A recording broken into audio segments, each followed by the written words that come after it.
kirafiki tuliokuwa tunacheza, japo hatujapata ushindi, jambo la kushukuru Mungu. Tunashukuru wapinzani wetu, kuja tumecheza mchezo mzuri, hakuna aliyeumia. Asanteni sana. Makuli kwa jina maarufu au Paul. Mimi nashukuru sana jinsi wachezaji wenzangu walivyotoa jitihada zao kwa ajili ya kuweza kufanikisha ushindi huu. Kwa namshukuru Mwenyezi Mungu kwa kupokea ushindi huo, na sisi najua kwamba na Wakristo wote wamefurahi. Asanteni. Elizabeth Momi, naimba kwaya Ebeneza. Kwa kweli tunamshukuru Mungu, mechi hii imekuwa nzuri, hadi sisi Wakristo tumefurahi. Asante sana ndugu mtangazaji. Jina langu naitwa Amos Phineas Gishoni, kocha wa timu ya kanisa. Kipekee sana na furaha kwa ajili ya ushindi wa leo. Vijana wangu wamepambana kwa kiasi kikubwa sana. Kawaida unavyojua mpira una matokeo matatu: kufungwa na draw. Lakini Mwenyezi Mungu ametujalia tumepata ushindi kwa njia ya penalty. Tunamshukuru Mungu katika hayo. Pia kutokana na changamoto ya timu yangu haijawa na udhaifu sana katika mchezo wa leo, kitu tunamshukuru Mungu kwa namna ambavyo ametujalia ushindi.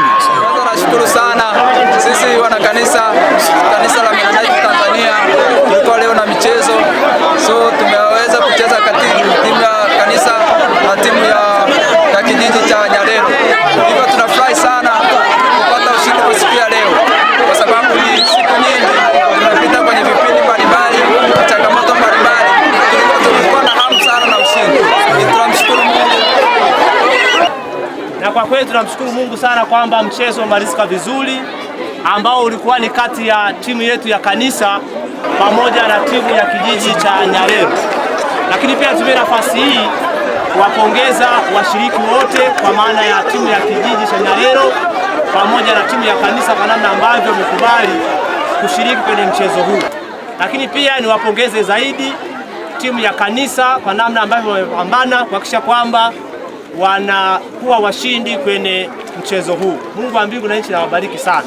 Tutakuwa na zawadi kidogo ambayo jumuiya imeandaa kwa ajili ya mshindi wa kwanza, lakini pia na mshindi wa pili. Baada ya kuyasema hayo, nimkaribishe katibu wetu wa Dayosisi ya Tarime, ataongea kidogo, lakini pia baadaye mchungaji wetu mlezi atazungumza, na kisha baba askofu atasogea kwa ajili ya kuzungumza yale alionayo kwa habari ya mchezo.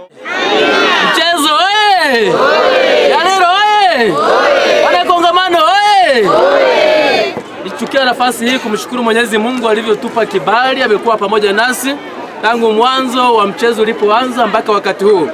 Nimeona ushirikiano wenu mkubwa wachezaji uwanjani, mlivyokuwa mkishirikiana timu zote mbili. Niwapongeze sana kwa hilo, lakini pia niwaombe kwamba tuendelee kudumisha ushirikiano huo na ujirani mwema pia kati ya kanisa na wanajamii wa Nyarero. Bwana asifiwe. Mbarikiwe sana na tuendelee na mambo kama hayo katika jamii zetu huko tunakoenda pia. Jamii ni kiini cha maisha yetu. Kwa hiyo tulipocheza timu ya kanisa na timu ya jamii ya Wananyarero tumebarikiwa sana. Ninachoweza kusema mimi ni namna ambavyo nimeshuhudia mpira unachezwa kwa urafiki na upendo kabisa, pasipo chuki wala hasira. Kwa hiyo na washukuru sana wachezaji.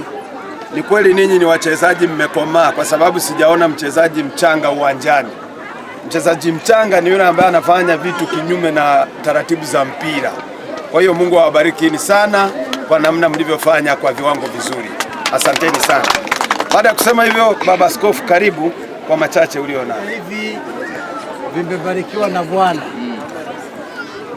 Vimebarikiwa na Bwana. Unajua michezo huleta urafiki ukawa wa kushikamana vizuri zaidi. Unaona hata wachezaji wale wa kimataifa, hata wale wa Kigamboni wanakuwa marafiki tu. Wacheza mpira wanakuwa marafiki, wanariadha marafiki. Leo umecheza mchezo mzuri. Sijaona yule aliyepatuliwa kiatu akamsukuma mwenzake. Maeneo mengine hata kama ni mchezo wa kawaida akigongwa tu hivi najaribu kunja ngumi. Sasa huyo si mchezaji mzuri. Na mimi nashukuru nimecheza mpira kwa maisha yangu yote. Niliocheza mpira siku mzaba hata mwenzangu kofi. Lakini niliwahi kuvunjika, kuteguka, nimecheza mpira mpaka wakati wa uzee. Sasa bahati nzuri nina mke wangu hapa pia alikuwa mwanamichezo kwenye 2015. nikiwa askofu hivi uwanja wa Kirumba pale, tutacheza timu ya viongozi wa dini pamoja na serikali ile ya mkoa, na nimecheza namba 11 kabisa. Mungu awabariki wote mliofanya vizuri.